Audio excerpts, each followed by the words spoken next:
El gobierno de Ollanta Humala anunció para el 2014 inversiones mineras por más de 14.000 millones de dólares, reafirmando su apuesta por las industrias extractivas como motor de desarrollo económico del país. Este modelo económico revela su dependencia a estas materias primas y a una economía no diversificada. ¿Este motor de desarrollo favorece a las poblaciones andinas amazónicas? ¿Es compatible una política de inversión sin consulta previa? El modelo extractivista primario exportador resulta completamente incompatible con la afirmación del derecho de los pueblos indígenas a su autodeterminación y a la gestión autónoma de sus propios territorios. Y de la misma manera resulta incompatible con el derecho que ellos tienen de definir sus propias perspectivas, formas de vida a partir de su propia definición de lo que entienden por el buen vivir. Ocurre que el modelo extractivista primario exportador se basa en la explotación de recursos naturales no renovables como la minería y los hidrocarburos. En la medida en que estos se van acabando para seguir ofertándolos a los mercados mundiales, necesita ir ampliando la frontera minera, petrolera y del gas. Y en este proceso de ampliación permanente de la frontera extractiva se entra en colisión con los territorios indígenas, se entra en colisión con las áreas ricas en biodiversidad y se generan, por tanto, permanentes confrontaciones con los pueblos indígenas que defienden el derecho a esos territorios y sobre la base de esos territorios construir su propia opción de buen vivir. Cuando uno hace el balance, como que más se ha priorizado todo el tema de la exploración de los recursos naturales y descuidado el tema de los derechos fundamentales. La única manera como se puede encontrar ese balance es que estos pueblos puedan ser consultados, tengan sus voces, como se puedan expresar en ese momento, que no vengan otros a hablar por ellos. Lo que queremos hacer con esta ley es que su voz sea importante de ser escuchada, que sean tratados como ciudadanos y no como niñitos a los cuales no se les pregunta ni se les consulta nada.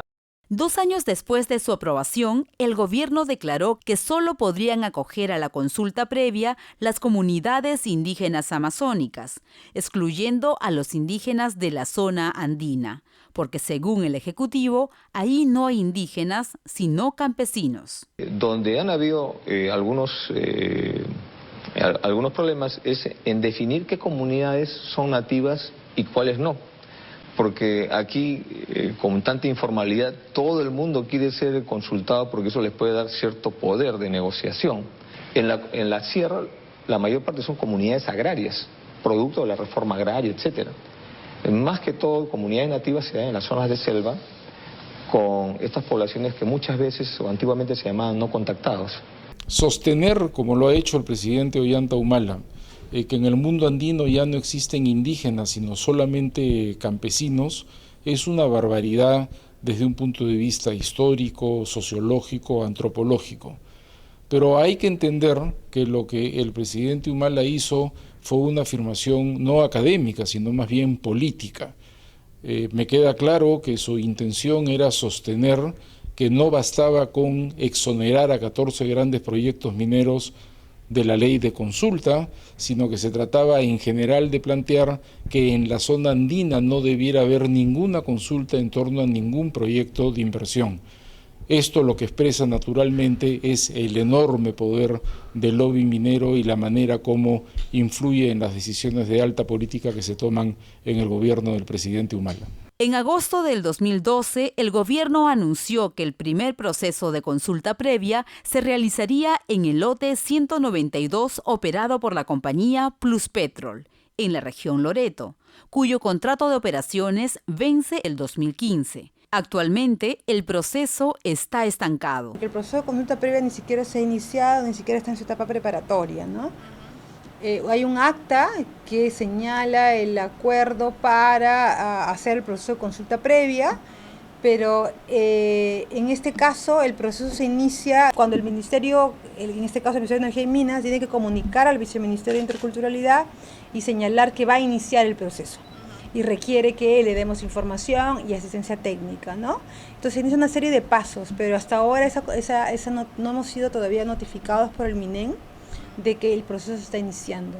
Las federaciones están de acuerdo en que hay que que se tiene que hacer proceso de consulta. La pregunta entonces no está en duda el proceso de consulta, creo yo, sino creo que la pregunta es ¿cuándo? Lo que pasa con el lote 9192 yo creo que es una situación, vamos así decirlo, emblemática de lo que puede pasar en otras zonas del país. Lo que vienen demandando los pueblos indígenas afectados ahí es primero corrijan esta situación, ¿no? Hay una serie de daños sociales, ambientales, y creo que mientras eso no se levante, va a ser muy difícil que se pueda llevar a cabo un proceso de consulta previa. El problema es que no solamente pasa por la implementación de la consulta previa, ¿no? La consulta previa de manera aislada no va a poder resolver todo el problema de falta de planificación en términos económicos y territoriales, la falta de institucionalidad ambiental, de práctica de diálogo. No podemos seguir con esta política indiscriminada de concesiones sin pensar en los impactos que esto va a tener en el mediano y largo plazo. Según el Ministerio de Energía y Minas, hasta el momento se ha cerrado un proceso de consulta previa en hidrocarburos y 5 proyectos se encuentran en las primeras fases. Sin embargo, no se ha implementado ningún proceso de consulta previa en zona andina minera. El debate también se extiende a la propia decisión objeto de la consulta. ¿A qué consulto? Entonces, consulto decisiones que van a ser trascendentales para la vida de la gente o decisiones que no son importantes, ¿no? Y eso es lo que ahora también es el riesgo, ¿no? Porque tú puedes vaciar de contenido, ¿no es cierto?, a un instrumento que puede ser muy importante para democratizar la sociedad, ¿no? Y las decisiones del Estado. En el tema minero se está consultando la autorización de inicio de operaciones para actividades de beneficio, de exploración y explotación. Pero ese último permiso no es tan relevante porque las condiciones sobre las que se va a dar, ¿no? La operación minera se discutieron antes y ahí no se ha establecido consulta.